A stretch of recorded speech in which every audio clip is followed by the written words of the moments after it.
Good evening and welcome to this edition of Beyond the Politics, a regular examination of the events happening right here in the Quinte region and the people who work so hard behind the scenes to make it all happen. I'm your host, Paul Martin. Joining me, as always, my co-host, columnist for the Belleville Intelligencer, Colin Mackay. Thanks, Paul.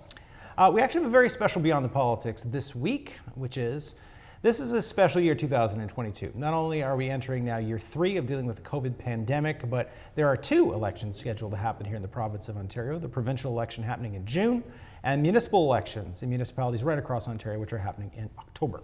As part of that, we are going to shift from our usual focus on just having people from the local area to have our local Liberal candidate, but as well, Ontario Liberal Party leader, Steven Del Duca.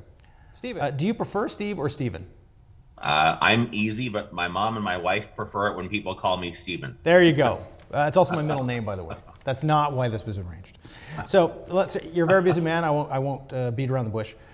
We're going to start talking about COVID. And of course, you're actually planning an event for tomorrow that's going to be happening, which is for the opposition party leaders to press the government on the status of healthcare. Can you tell us a little bit about the message you're going to be getting across?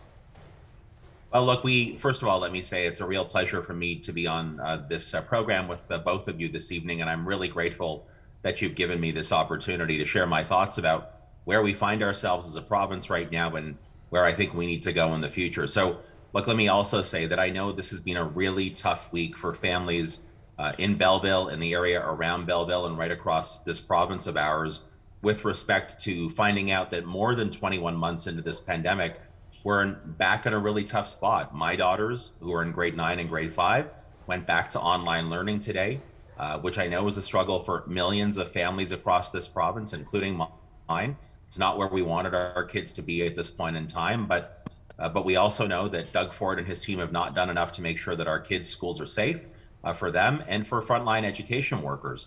And similarly in healthcare, we know that there are extreme shortages of staff, many who are falling ill and are required to stay home, many who are burnt out and are leaving their profession, in particular registered nurses, again, because they don't feel like they're being properly supported. So we see hospitals that are slowly but surely during this Omicron phase of the pandemic being overwhelmed. So I've come out with a series of ideas. I think it's important for opposition leaders to propose, not just oppose. And so today I put out 5 ideas that I think Doug Ford could take. I hope he takes them, that would help deal with the challenge that we're facing at this moment in healthcare. Before we move on to education, which I do want to get to at length, what do we do? How do we ease the stress short term? And then how do we reverse what you've said are some of those factors that are getting people out of that profession as the stress only increases as we start to enter the third full year of COVID?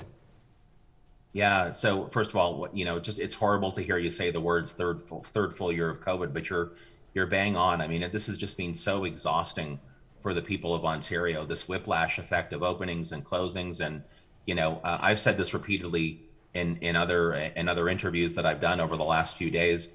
During a crisis in particular, one of the most important things that a leader needs to do is hope for the best, but always plan for the worst. Always build in contingencies to make sure that if things don't go well, if it's not rosy all the time, or things don't automatically get better, that there are contingency plans in place to deal with things going a little bit sideways. And one of the lessons we should have learned, Doug Ford in particular should have learned so far during this pandemic, is that the virus is unpredictable.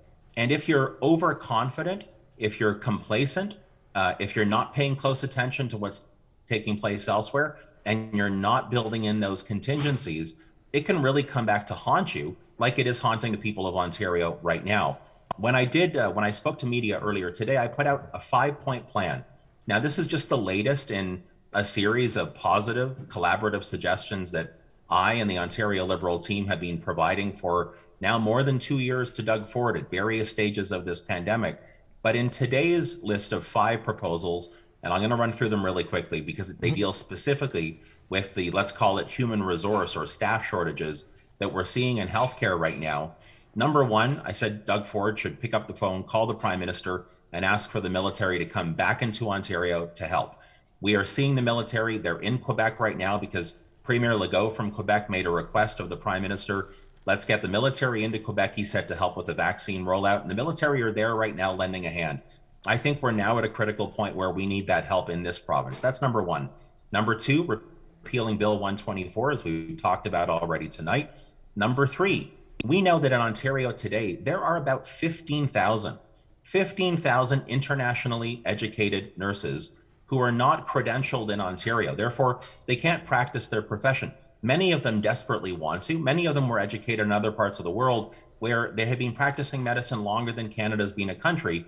But the process for recognizing their credentials is slow and complex and hard to navigate. That's 15,000 potential nurses who could get out of the sort of bleachers and onto the field and help us at this critical moment. So I called on Doug Ford to accelerate the credentialing process so we can get those who are qualified out there helping as quickly as possible. Number four, I talked about the fact that in Ontario today, the three categories of professionals who are providing vaccines to all of us are doctors, nurses, and pharmacists.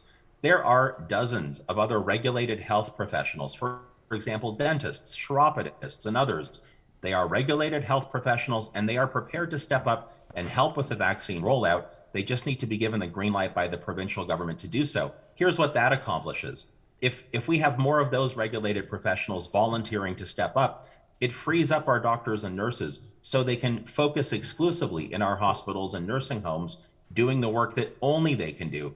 And the last thing, because we're starting to see, and really sorry to say this part, we're starting to see hospitals truly overwhelmed and go into what's called code orange, or in some places code black, which is a really bad spot for hospitals to be in. So I've called on Doug Ford to minimize the barriers, the administrative barriers that make it easier for hospital staff to be rededicated or redeployed to different hospitals where the need is the greatest. So those are 5 concrete proposals that I put out publicly today in the hopes of being constructive and collaborative. And I'm urging Doug Ford, steal my list, run with it, and you will have my support. Thank you so much, sir. We're going to pivot and talk to one of your colleagues right here in the Quinte region, but I will let you get to your next meeting. And our special guest, in case you just tuned in, you missed a very interesting segment on Beyond the Politics with Ontario Liberal leader Steven Del Duca. Taking it from the provincial scene to the local, we are now joined with Bay of Quinte Liberal candidate Emile Leneveu. Hello, thank you so much for having me. Great to be here this evening. Virtually, albeit, but yes, hopefully in person sometime soon. So we just talked about COVID, its impact, and the kind of things Mr. Del Duca is doing to push on behalf of the opposition parties and the Liberal Party specifically to make positive change in terms of dealing with COVID. But now that you're here, we've done most of that, but we haven't talked about the financial aspect of it. So there are going to be so many financial challenges here in Ontario. So just starting for, what are you hearing for local businesses and things like this? Because one of the things we talked on just before we broke was there's now a 3-week return to a modified phase 2 again. That obviously has a huge impact on businesses right here in the Quinte region.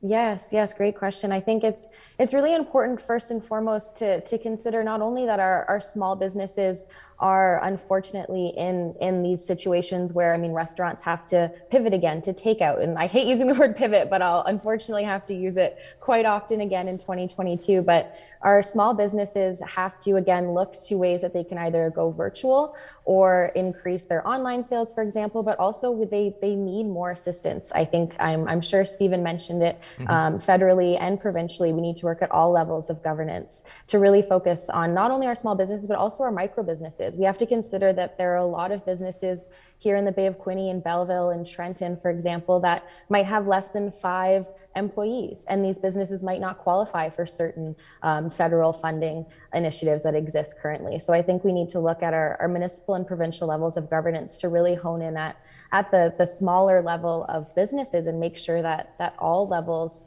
of these entities, enterprises, whether they be very small or micro or small or medium, are able to continue to thrive despite this, not quite a lockdown, but definitely decreased in-person activity from their patrons. So I think the Downtown Association would be happy to hear that, because I think a lot of their businesses would be what you would consider micro businesses.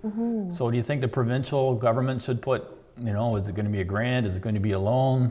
What do you think they should do? Or what would you do?